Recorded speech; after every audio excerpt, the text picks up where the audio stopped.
ორ მთავარ საკითხს წყვეტდა. პირველი, ვინ იცხოვრებდა ამ მიწაზე და მეორე, ვის დაემორჩილებოდნენ ამ მიწაზე მცხოვრებნი. ის რომ მტერი ყოველთვის ებრძოდა ჩვენს სარწმუნოებას, სწორედ ამ საკითხებს უკავშირდება. წარმოიდგინეთ, 2 საუკუნის და 30 წლის უკან ვინმეს რომ ეთქვა კრწანისის ომში მებრძოლი ქართველებისთვის, რომ 230 წლის შემდეგ საქართველოს ხელში ჩაიგდებდა ერთი ადამიანი, რომელიც მის მხარდამჭერ ქართველებთან ერთად ამ მიწას, რომელზეც ისინი იბრძოდნენ, უომრად და მეტიც, ზეიმით გადასცემდა არაბებს, სადაც ისინი უცხოელებისთვის ახალ ქალაქს ააშენებდნენ. ეს კრწანისის ტყეპარკია. ადგილი, სადაც ბიზნეს პროექტის მიხედვით არაბები ახალ ქალაქს ააშენებენ. ახალ ქალაქს არა ქართველებისთვის, არამედ უცხოელებისთვის. ინვესტორის თანახმად, პროექტის შემსყიდველების 60% არა ქართველები იქნებიან. რაც შეეხება უძრავი ქონების ბიზნესს, ჩვენი ნაწარმის ნახევარი 60%-იც საერთაშორისო მყიდველზეა გათვლილი. ჯამში საქართველოში იგეგმება 2 ახალი ქალაქის აშენება.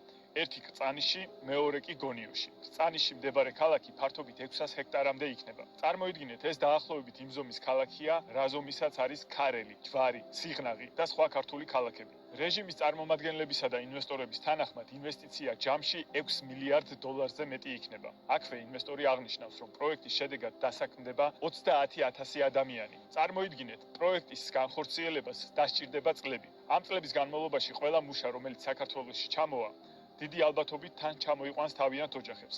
ჩვენ კი ვიცით, რომ ყველა ის პროექტი, რომელიც ყურის ქვეყნებში განხორციელდა, მათ შორის ამ ინვესტორების მიერ ძირითადად ასაქმებდა ისეთ იაფ მუშახელს, როგორებიც არიან ინდოელები და აფრიკის კონტინენტის მაცხოვრებლები. შესაბამისად, პროექტის განხორციელებისას ადგილობრივების რაოდენობა დასაქმებულთა შორის დიდი არ იქნება, რადგან ისინი უბრალოდ უკვე ვეღარ უწევენ კონკურენციას ახლო აღმოსავლეთიდან და აზიიდან ჩამოსულ მუშახელს. გარდა ამისა, ამ ორ ქალაქში 10,000-ობით უცხოელი მობინადრე დამკვიდრდება. ეს კიდევ უფრო დააჩქარებს საქართველოში ბიძინა ივანიშვილის მიერ გატარებულ ქართველი ერის ჩანაცვლების პოლიტიკას, რაც საბოლოო ჯამში ივანიშვილის რეჟიმის სამუდამო გამტკიცებას და გამყარებას ემსახურება. მაშინ, როდესაც რუსთაველების და თბილისელების აბსოლუტური უმრავლესობა არათუ ვერ ახერხებს, რომ საკუთარი შვილები გაასეირნოს კრწანისის ტყეპარკში, არამედ ერთხელაც შეიძლება არ იყვნენ ნამყოფი, ყველა კარგად ხვდებით, რომ ეს ახალი ქალაქები იქნება არაქართული. ბიძინა ივანიშვილის მიერ დაგეგმილ ამ ორ პროექტზე, რომელიც ქართველი ერის განადგურებას ემსახურება,